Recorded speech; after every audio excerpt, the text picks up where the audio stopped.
What's going on there, YouTube, and welcome back to another comic book video. This is the channel where we sit down and cover different comic book stories from different comic book companies. Today, we are going to jump back over to Marvel Comics, and we're going to start covering the Age of Apocalypse event. This took place in the 1990s, but also this is the outcome of Legion Quest. With Charles Xavier dying in that event right there, the X-Men were not around. Well, not Charles Xavier's X-Men, a different kind of X-Men. But with the death of Charles Xavier, it left the door open for Apocalypse to rise up and take over the Earth. This is part one of many to come down the road. I do hope you enjoyed today's video, and if you do, please hit that like button down below and also subscribe to the channel. But here we go. So with the new universe being made thanks to the Legion Quest storyline, this is a world where there is no Charles Xavier, but there's still an X-Men team.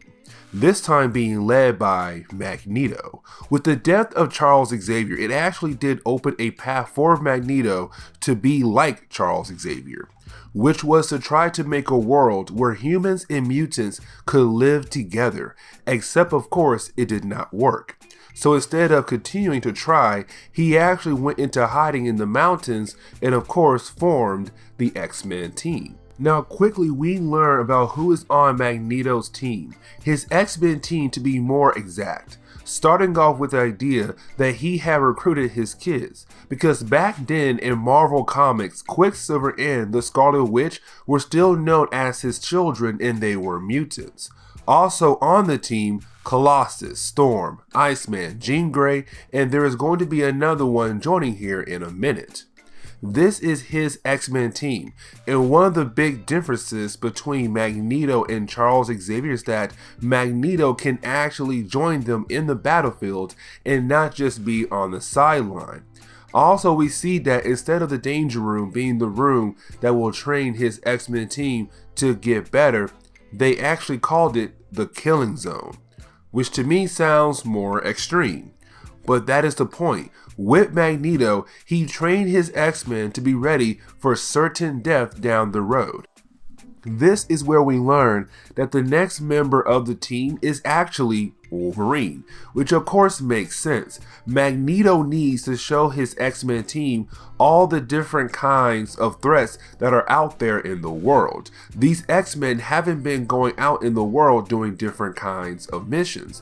They have been sheltering in these mountains for their own protection, and also something bigger is coming very soon. Either way, after seeing their newest member go into a berserk mode, we see Jean Grey use her powers to help calm down Wolverine, which also shows that this is a Jean Grey who hasn't reached her full potential yet. That this is the same Jean Grey we had in the early days of the X-Men. Now Magneto leaves because he's about to get another member. In one page we learn that with this new Earth, humans were instantly scared of mutants, but there were only small things happening between the two sides here and there. Except this is the moment you have Kendra announce to the world that Apocalypse has arrived and is going to take over the world. Getting back to Magneto, well, we begin to learn who is going to be the next member to kind of join Magneto's X-Men team. Of course, this person is being brought in by Mystique, who is bringing in Rogue. Now, this is a different kind of Rogue than we had back in the early days of the X-Men. Rogue back then was kind of a villain thanks to Mystique, except this Rogue is shy and scared, and Magneto is bringing her in to train her, help her, but to use her in his battles down the road against Apocalypse. We learn this because Mystique mentions the fact Apocalypse had made his move and is going to attack very soon. Magneto basically made his X-Men team as a way to stop Apocalypse. Getting back into Rogue being here, well, she is shy and scared of her powers early on than her old main Marvel Universe counterpart, which does lead her into using her powers to absorb the powers of Bobby Drake. The next page, we see the Horsemen of Apocalypse and Sabretooth being the ones Apocalypse sends in furs to take down Cape Citadel. The reason why is because this is a nuclear missile site.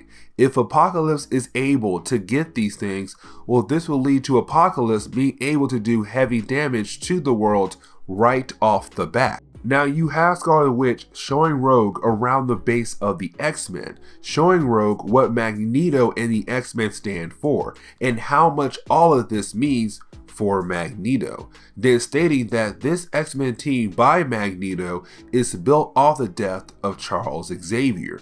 Of course, we saw his death in the Legion Quest storyline, but that is when you have Magneto and the X-Men get the call about how Apocalypse forces are making their move, and things are about to go off in this book now. Getting back to the forces of Apocalypse, we see them just wreaking havoc on all the buildings, that nothing here can really stop them, mentioning that maybe in this new world, there was hardly any weapons or organizations that was made to stop mutants from attacking humans. Remember, in the original Marvel universe, there were so many different things that were made to hurt mutants or even kill them off as well, except right now it doesn't seem like it. Back at the base of the X-Men, this is the moment they were training for, and Magneto knows that they need to do something now, so all of his doubts of his X-Men is going to have to be put on the side. All of the concerns about what is going to happen to them needs to be put on the side. Right now it seems that they are the only ones who could really stop Apocalypse. So they have to fly off and of course go stop Apocalypse from taking over the world. Except the problem is that Nemesis, another mutant that could be working for Apocalypse, is about to attack the base of the X-Men while they are going to be off fighting against Apocalypse. And also Rogue and Scarlet Witch stayed behind. When the X-Men arrive at the location of Cape Citadel, that is when they are instantly taken out of the sky real quickly, which of course is expected, except you have Magneto mention that he knows or he expects that this could be the last battle the X-Men could be in. Back at the base of the X-Men, we see that Nemesis is attacking the base of the X-Men, which we then learn here at this point that Magneto had other mutants at his school, except they weren't really part of the X-Men team like the X-Men team we saw earlier. Nemesis is going around and killing people left and right, and you have Rogue and Scarlet Witch go in and try to stop him. Well, really Rogue. She uses her powers to absorb other people's powers to give her the chance against Nemesis. She was able to do this because she absorbed a bit of his powers, which then leads us back into the X-Men trying to stop the forces of Apocalypse from getting what they want, the nuclear missiles of course. Now when the forces do get down to the lower level, Sabretooth actually only joined the team because he was told that they were going to just control the missiles and that is it. Except at this moment he learned that Apocalypse is going to use the missiles now, and that is something Sabretooth is not down for, which of course the four horsemen knew that Sabretooth wouldn't be down for it, so they captured and planned to kill him off so he can't stand in their way. Except that is when the X-Men arrive and the four horsemen know they need Sabretooth's help if they're going to win this battle at all. This leads us into the X-Men fighting against the forces of the Apocalypse. And honestly, this is not the important moment of the book. Yes, we do get the classic Wolverine and Sabretooth fight, except the thing that matters the most is when Magneto goes into the control room to stop Gideon from being able to use the nuclear missiles. Yes, the X-Men fighting against the forces of Apocalypse is cool and all, but if Magneto is not able to stop the nuclear missiles, that could mean the end for a lot of places across the world. For Apocalypse, well, this man is going to enjoy the idea of the missiles going off across the globe. Now, we do get those pages where the book does go back and forth between the two scenes, but it ends with Magneto able to blow up the control room, which of course does kill off the chances for anyone to control the nuclear missiles. Which of course, that is when Apocalypse appears to tell the X-Men that he likes them for stopping his plans, also telling them that he will let them live so there can be some time for them to deal with the death of Magneto, because right now it seems that Magneto is dead.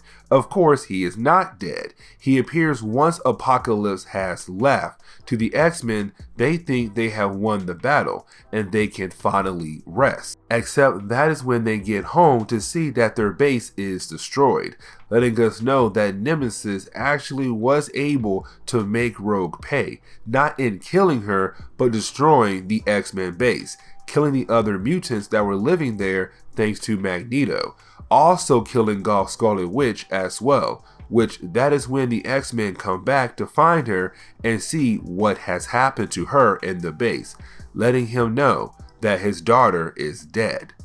And this is where we are going to end today's video. So please hit that like button down below and also subscribe to the channel for more content to come in the near future. Also, any suggestions on books I should read, well, please let me know in the comments below, because you never know, your suggestion could be a future video down the road. But I do hope you enjoyed today's video. See y'all next time. Later.